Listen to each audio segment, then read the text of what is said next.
I used to think I had it all figured out. Marriage, career, the house with the white picket fence, the whole American dream wrapped up in a neat little package. My name is David Brown, I'm 29, and until that night, 3 months ago, I believed my wife Jessica and I had built something unbreakable. We were high school sweethearts who found each other again after college.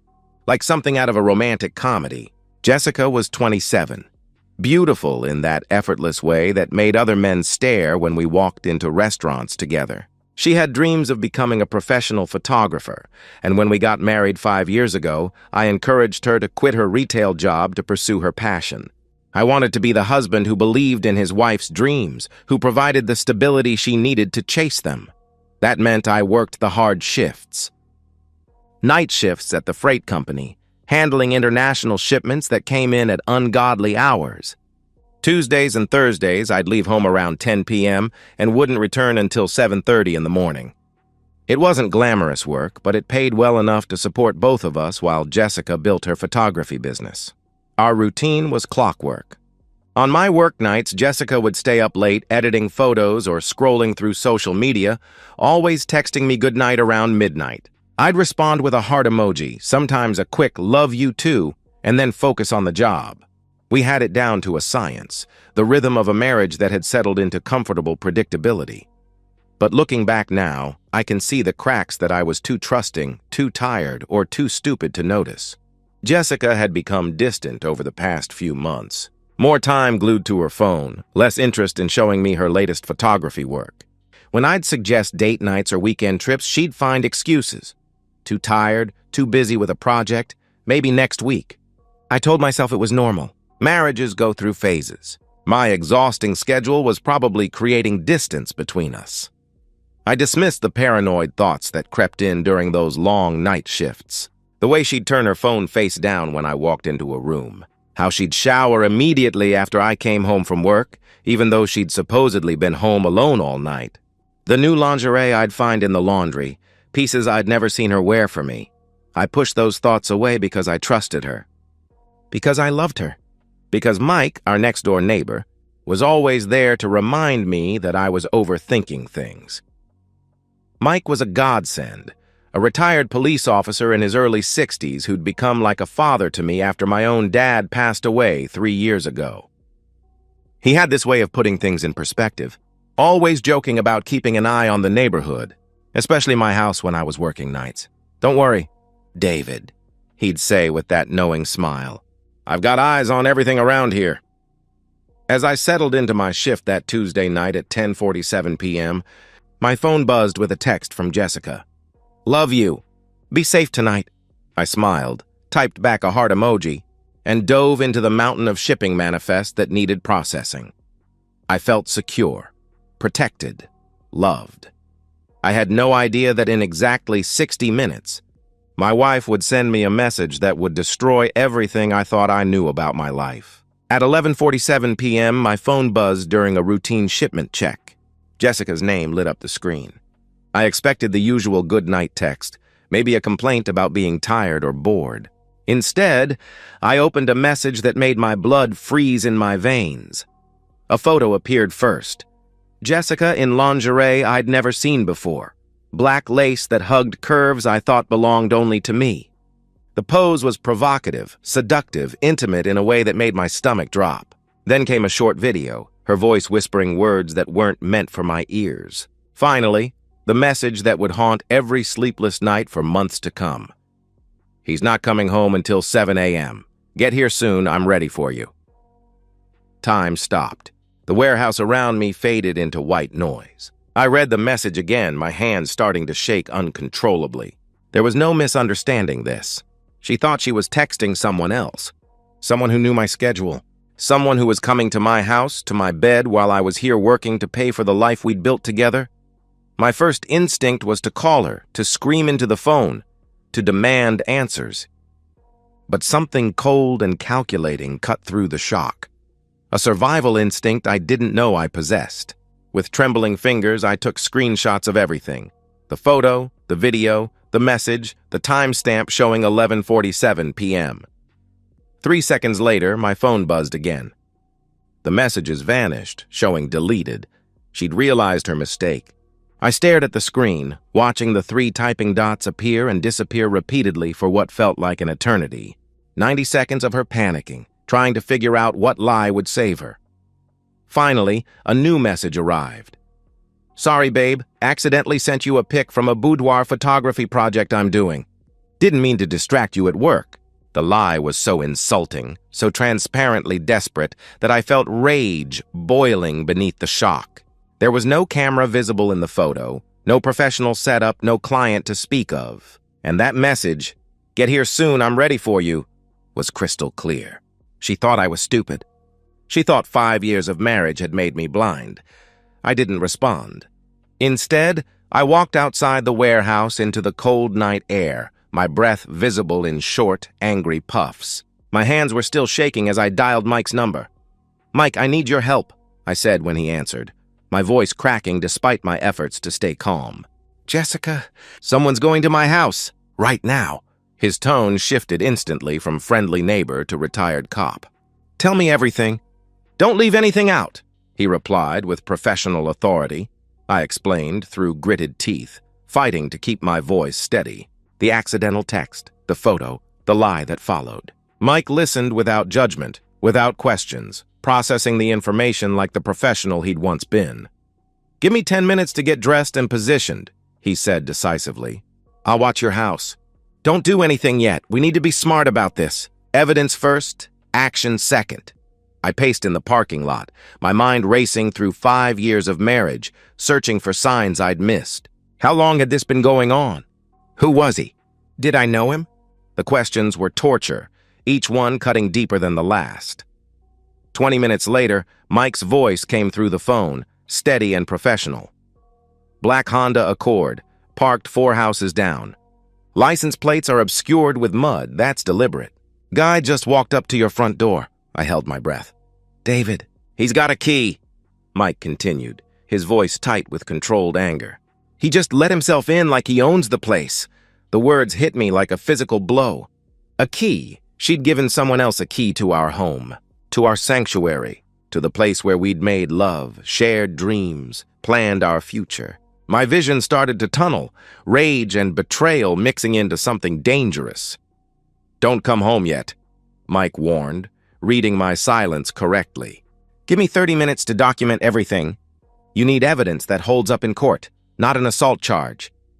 I was already walking back into the warehouse, looking for my supervisor. I lied to Mike just like Jessica had lied to me. "I'll wait," I answered. But I was already in my truck, driving home to catch them together, and I was bringing my father's baseball bat. My supervisor, Danny, took one look at my face and asked no questions. "Family emergency. Go." "We'll cover your shift," he said without hesitation. I don't remember walking to my truck or starting the engine. The 23-minute drive home felt like hours and seconds simultaneously, time distorting under the weight of what I knew I'd find. I called Mike from the road, putting him on speaker. His voice became my anchor in the chaos swirling through my mind. "Lights just went off in the guest bedroom," he reported.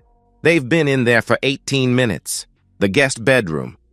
The room where my mother had stayed during her cancer treatments 2 years ago, where Jessica had sat by her bedside holding her hand, where she'd cried at the funeral. Now she was defiling that sacred space with her betrayal.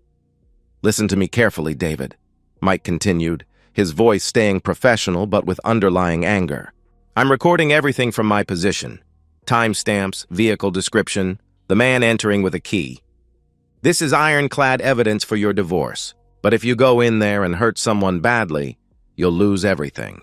You'll catch a charge, she'll play victim, and she might get the house out of sympathy. Don't give her that satisfaction." My knuckles were white on the steering wheel, my wedding ring catching the passing streetlights, a symbol that suddenly felt like a shackle around my finger. I'm not going to let him just walk away. "Mike," I replied through gritted teeth. "I'm not saying let him walk away," he answered firmly. "I'm saying be smart about it. Document everything. Let me record the confrontation. Get him out of your house. Scare him enough that he never comes back. But don't put yourself in prison over someone who isn't worth the air she breathes." I pulled into my driveway at 12:31 a.m., 44 minutes after receiving the message that destroyed my world. Mike emerged from the shadows beside my garage like a guardian angel, phone in hand, already recording. The guest bedroom window shows movement. "They're still in there," he informed me quietly. "Front door or garage?" "Garage." "I left it unlocked this morning," I answered, my voice sounding foreign to my own ears, flat, cold, emotionless. I retrieved my aluminum baseball bat from the hall closet, a wedding gift from my father who died 6 months after our ceremony. "For when you need to knock some sense into the world, son," he'd joked. If only he'd known how prophetic those words would be. We moved through my darkened kitchen like soldiers on a mission. I could hear music playing softly upstairs, a playlist Jessica had created for our anniversary last year. The violation of it, the casual way she'd taken something sacred between us and twisted it for her betrayal, made bile rise in my throat. Mike followed silently, professional and focused, his phone capturing everything for the evidence that would save my future. Down the hallway, the sounds from the guest bedroom were unmistakable, sounds that should have been mine, in a house I paid for, with a woman who'd promised to love only me. I stood frozen for 10 seconds, listening to my wife with another man in our home, in the room where my dying mother had once slept. Mike placed a steady hand on my shoulder. "You've got this. Stay in control. Let anger make you smart, not stupid," he said quietly. My hand tightened on the bat handle until my knuckles cracked. "I need to see his face. I need to know who he is," I whispered. Mike nodded grimly. "On 3. I'll get the light switch. You make sure he doesn't run. Let me do the talking first. I'm documenting that they're in your bed in your house without permission." "That protects you legally," he replied. We positioned ourselves outside the guest bedroom door like SWAT officers preparing for a raid. I could hear my own heartbeat pounding in my ears, drowning out everything except the sounds of betrayal coming from behind that door. Mike counted silently with his fingers. 1, 2. The door was about to burst open, and nothing would ever be the same again. Mike's finger counted to 3, and I kicked that door open so hard it splintered the frame. What I saw in the next 5 seconds would be burned into my memory forever, and would fuel every decision I made in the months to come. The door exploded inward with a crack that echoed through the house like a gunshot. The frame splintered, pieces of wood flying as Mike hit the light switch, and the room erupted in harsh fluorescent brightness. Jessica's scream was primal, shock, terror, and shame all rolled into one piercing wail that would haunt my dreams. The man beneath her scrambled for the sheets like a cockroach exposed to light. He was young, maybe 25, muscular in that gym-obsessed way that screamed insecurity. Someone I'd never seen before in my life. A complete stranger who'd been given intimate access to my home, my bed, my wife. "Don't move. This is being recorded. You're trespassing in a private residence. State your name for the record," Mike commanded with authoritative steadiness. The man didn't speak, frozen in terror, his face the color of ash. Jessica was sobbing, trying desperately to cover herself with the sheets, the same sheets I'd bought for my mother's comfort during her final days. "Baby, please, I can explain," she started, reaching toward me with trembling hands. "Don't you dare call me that," I replied, the words coming out so cold that Jessica physically recoiled. I looked at the stranger in our guest bed, in my house, with my wife, and felt something die inside my chest. "You have 10 seconds to put on your pants and get out of this room," I continued, with deadly calm. "If you're still in this house after 60 seconds, I'm calling the police for breaking and entering. Mike's video shows you entering with a key you had no legal right to possess." The man moved with desperate efficiency, grabbing his jeans from the floor, but I blocked the doorway with the bat held loosely in my hands. Not threatening, just present. A reminder of consequences. "Not yet," I said quietly as he tried to edge past. "First you answer his question. Name." "Lucas," Jessica sobbed desperately. "Lucas something. I don't know his last name." "David, please, just listen." "Wallet," I interrupted, my voice not rising, which somehow made it more terrifying. "Show me your wallet. Now." Lucas fumbled through his jeans with shaking hands, pulled out his wallet, and displayed his driver's license to Mike's recording phone with the defeated posture of a man who knew his life was about to change forever. Lucas Anthony Reeves, Mike read aloud for the recording. 24 years old, he continued reading out the address while Lucas looked like he might vomit on my carpet. How long? I asked Jessica, my eyes never leaving Lucas. David, it's not what you... she started. How long? I exploded, my voice cracking like a whip through the air. 4 months, she whispered, collapsing under the weight of truth. I'm so sorry. 4 months, I repeated the words, tasting the betrayal. 4 months of lies. 4 months of me working night shifts to provide for us while this stranger used a key to enter my home. Did you ever do this in our bed? Her silence was answer enough. Something final and irrevocable died in my eyes. Mike saw it and stepped forward slightly, ready to intervene if needed. Get dressed, I told Lucas with deadly calm. You have 30 seconds, then we're going outside for a conversation. David, please don't hurt him. Jessica screamed hysterically, grabbing at my arm. I shook her off like she was nothing, because she was nothing to me now. Lucas dressed faster than should have been humanly possible, but I didn't move from the doorway. When he tried to edge past, my hand shot out, gripping his shoulder with crushing force. We're not done talking, I said.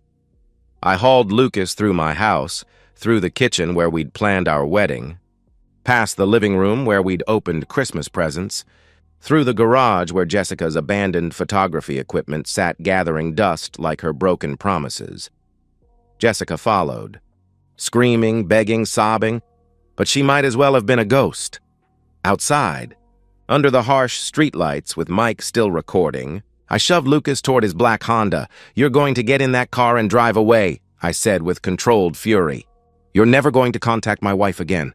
Not a text, not a call, not a f***ing breath in her direction. Because if I ever see you near her, near my house, near my life again, I will make you wish you'd never been born. Do you understand me? Lucas nodded frantically, blood from a split lip, courtesy of my shove sending him into the car, dripping onto his shirt. I took the bat and brought it down on his windshield once, hard. The glass spider webbed with a satisfying crack.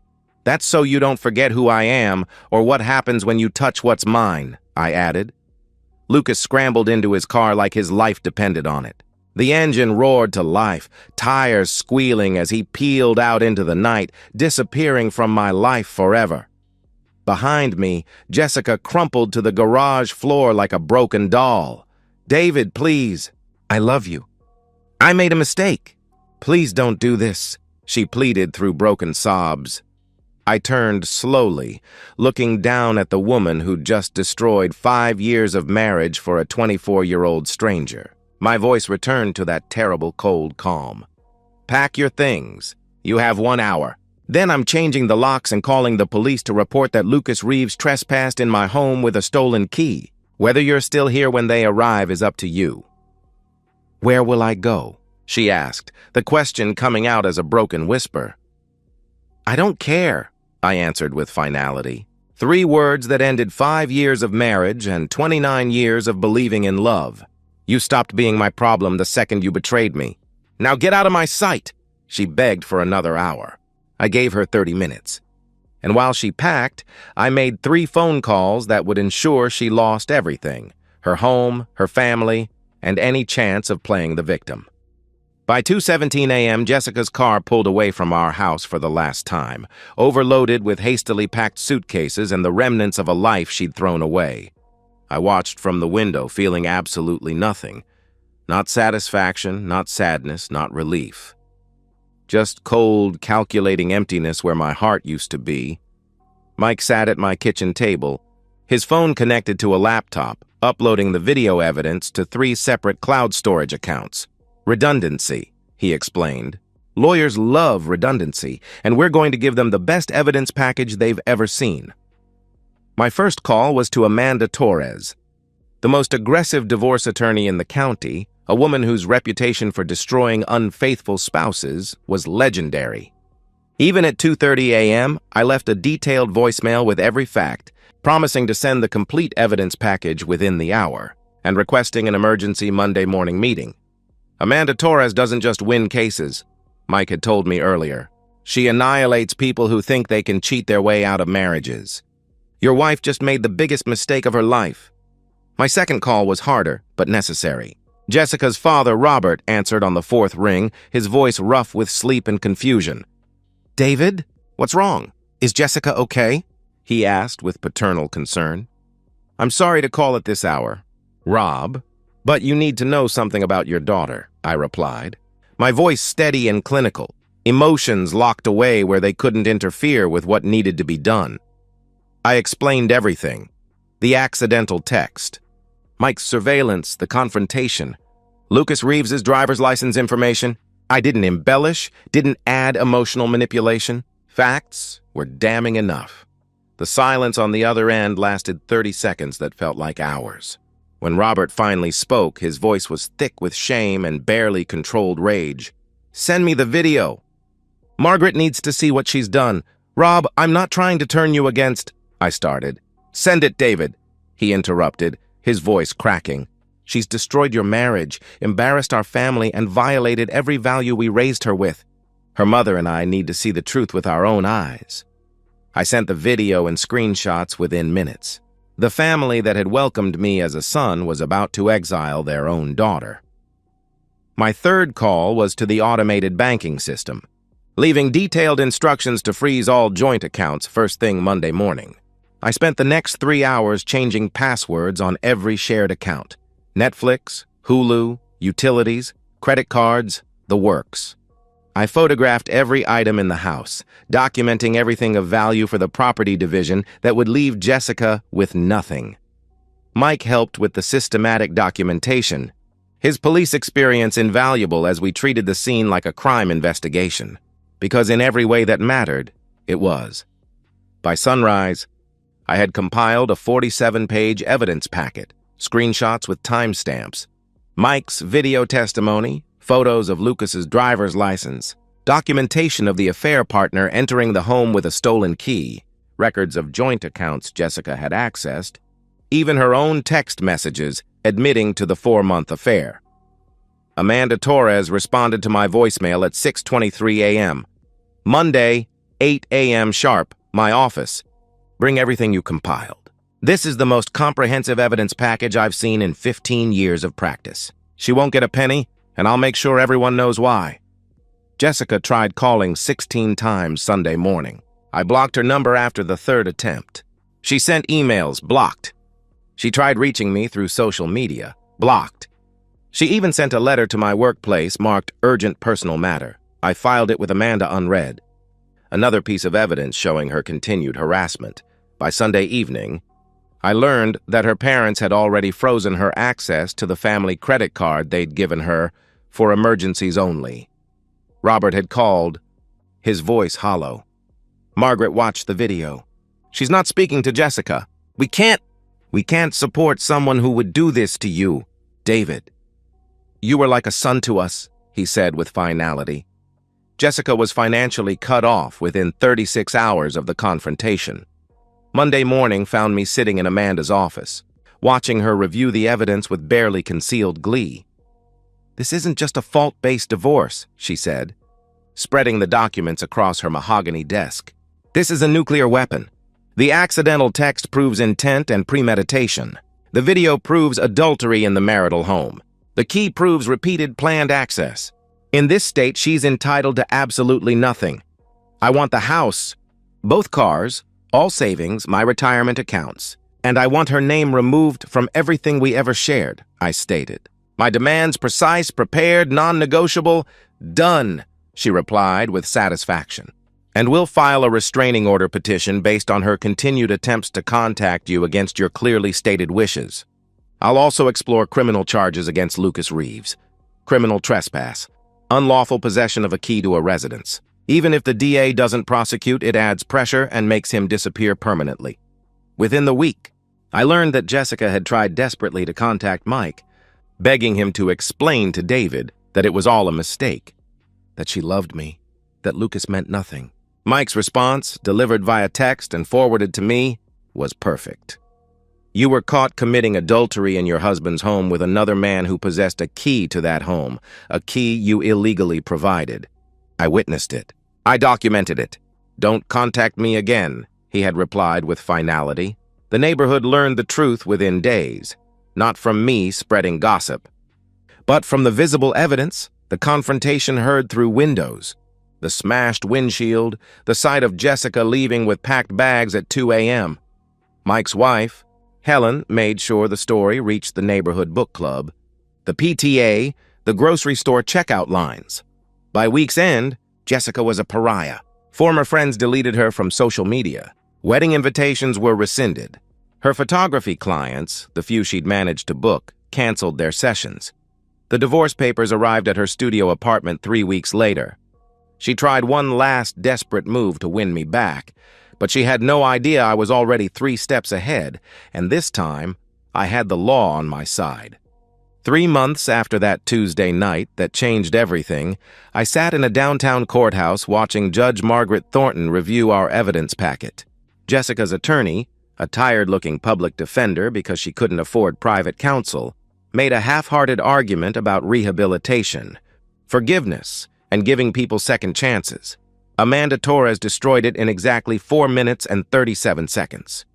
"Your Honor," Amanda said, rising with predatory grace, the respondent engaged in a 4-month affair, provided her paramour with a key to the marital home, and used that home for adultery while the petitioner worked night shifts to support her unemployed lifestyle. This isn't a mistake. It's a calculated pattern of deception and theft of marital resources. Judge Thornton, a stern woman in her 60s, didn't bother hiding her disgust as she reviewed Mike's video evidence. "In 30 years on this bench, I've rarely seen such clear-cut documentation of marital betrayal and financial manipulation," she declared with finality. "The petitioner receives the marital home, both vehicles, all marital savings, and all retirement accounts. The respondent receives nothing. Divorce granted." The gavel fell with the finality of a coffin nail. Jessica tried to approach me outside the courthouse, her transformation shocking even to someone who'd stopped caring about her months ago. Her hair was unwashed and stringy, her clothes wrinkled and cheap, dark circles under red-rimmed eyes that spoke of sleepless nights and tears that couldn't wash away consequences. "David, please. Can we just talk for 5 minutes?" she pleaded desperately. "No," I replied without breaking stride, Amanda guiding me toward the parking garage. "I've lost everything. My parents won't speak to me. I'm working double shifts at a diner. I had to sell all my camera equipment just to make rent. Please, I just need," she continued frantically. "You lost everything because you threw it away for a 24-year-old stranger," I answered, stopping and turning to let her see the complete absence of emotion in my eyes. "That's not my problem." "It will never be my problem again." Amanda guided me away, leaving Jessica standing alone in the courthouse hallway, crying for a marriage she'd murdered with her own hands. Through Mike, I learned that Lucas Reeves had left the state entirely within a week of our confrontation, spooked by the criminal trespass report and the potential prosecution that Amanda had threatened. Rumors through Mike's police contacts suggested he'd moved 3 states away, too paranoid about legal consequences to ever return. I felt no satisfaction from this news. Lucas had just been a symptom. Jessica was the disease. The house felt empty but clean. I repainted the guest bedroom in colors my mother would have loved, replaced the bed entirely, and donated every piece of furniture Jessica had touched to charity. I kept only what had been mine before the marriage, building a new life from the ashes of the old one. Mike and Helen had me over for dinner twice a week, never pushing me to talk, but always being there. Mike taught me how to grill properly. Helen made sure I was eating vegetables and not living entirely on takeout and anger. At Mike's gentle insistence, I started therapy with Dr. Audrey Mendez, a trauma specialist who focused on betrayal and rebuilding trust. The first session, I sat rigidly, insisting I was fine, that I'd handled everything, that I just wanted to move on and forget. By the third session, I broke down completely, sobbing for the marriage I thought I'd had, mourning the woman Jessica had pretended to be for 5 years. "You're not mourning her," Dr. Mendez said gently, handing me tissues. You're mourning the lie she made you believe in. And that grief is healthy. That's how you heal and learn to trust your instincts again. 6 months after the divorce, I was a different man, 20 pounds lighter from religiously hitting the gym, clearer-eyed, more focused on my own goals and happiness. I still worked night shifts, but I was interviewing for a day position in logistics management that would mean better hours, better pay, and better work-life balance. At the grocery store on a random Saturday afternoon, I was comparing pasta sauce brands when a voice beside me said, "Excuse me, do you know if this brand is any good?" I'm terrible at cooking, but I'm trying to learn. I turned to find a woman around my age, pretty in an understated way that spoke of confidence rather than desperation, wearing glasses and a software company t-shirt. Her smile was genuine, her question innocent. We talked for 5 minutes about pasta sauce, which became 10 minutes about cooking disasters, which became 20 minutes about our jobs, which became 40 minutes about books, travel, life goals, and everything in between. When she wrote her number on my grocery receipt, I felt something I hadn't experienced in months. Not love, not yet, but hope. The possibility that maybe someday I could trust someone again. I'm Sarah, by the way. Software developer, new to the area, completely hopeless in the kitchen, she said with a laugh. David, logistics coordinator, longtime resident. Not much better at cooking, but willing to learn, I replied with a smile. A real smile that reached my eyes for the first time since that awful Tuesday night. Maybe we could figure it out together. I didn't know if Sarah and I would work out. But for the first time since discovering Jessica's betrayal, I was willing to try. And that willingness, that tiny spark of hope, was enough. 1 year after the divorce that freed me from a lie disguised as a marriage, I stand in my backyard, the same backyard where I'd dragged Lucas Reeves out into the night, where my old life had ended and my real life began. But everything looks different now because I've made it different. I renovated extensively, replacing the old fence that had witnessed my humiliation, planting new trees that would grow without the shadow of betrayal hanging over them.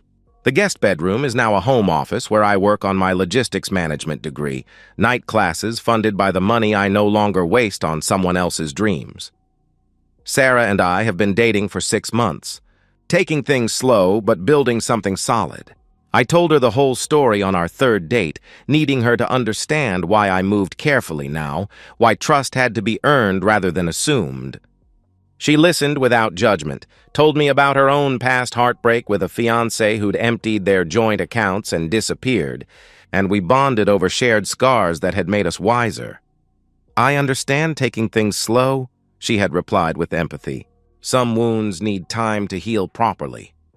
She's never pushed for more than I could give, never demanded promises I wasn't ready to make. It's healthy. It's real. It's built on truth instead of lies. The day position promotion came through 3 months ago. I work 8 a.m. to 5 p.m. now, weekends off, like a normal human being with a normal life. My relationship with Mike has evolved into genuine friendship. We watch football together, work on house projects, talk about life without the weight of crisis hanging over us. Helen treats me like the son they never had, always making sure I'm eating well and taking care of myself. Jessica has tried to reach out 4 times this year, apologetic texts from new numbers that immediately get blocked, emails that bypass my filters only to be deleted unread. Even a letter delivered to my office that went straight into Amanda's files as evidence of continued harassment. Each attempt begs for forgiveness, claims she's changed, insists she's learned from her mistakes. I delete them without reading past the first line because Jessica is nothing to me now. Not an enemy, not a source of anger, just nothing. Her parents still refuse contact. Her mother, Margaret, told Helen at the grocery store last month, "I don't have a daughter anymore." Some betrayals can't be forgiven, she had said with finality. The consequences remain permanent, exactly as they should be. The last I heard through neighborhood gossip, Jessica still works minimum wage jobs, still lives in that same studio apartment, still struggles to rebuild a life from ashes of her own making. Her photography dreams died with her equipment sales. Her social circle vanished. Her reputation is permanently stained. Lucas Reeves never returned, living somewhere far away under a cloud of paranoia and legal fear. Good. I stand at my kitchen window, watching Sarah laugh at something on her phone in my living room. She fits here in a way Jessica never did. She has her own life, her own career, her own identity. She doesn't need me to complete her. We complement each other instead of one person sacrificing everything for the other's fantasies. Dr. Mendez asked me in our final session if I'd forgiven Jessica. No, I had answered without hesitation. And I don't need to. Forgiveness isn't required for me to move on. She's simply irrelevant to my life now. And that, I realize, is the truest freedom of all. I learned that betrayal reveals character, both in the person who commits it and the person who survives it. Jessica revealed herself to be selfish, entitled, and willing to destroy everything good for nothing real. I revealed myself to be stronger than I knew, strategic enough to protect myself, and resilient enough to rebuild from nothing. Some people throw away everything genuine for momentary pleasure and hollow validation, and some people refuse to be destroyed by those choices. I'm the latter, and for the first time in years, I'm genuinely, completely happy. And so, we've reached the end of today's story. Was it what you expected, or did it take a twist you didn't see coming? I'm curious to hear your thoughts. Share them in the comments below, and let's get a conversation going. If this story kept you hooked, make sure to hit that like button. And if you're new here or just haven't subscribed yet, now's the perfect time to join our community. I bring you fresh, captivating stories every day, so click that subscribe button and turn on notifications so you never miss out. Thanks for watching, and I'll see you in the next one.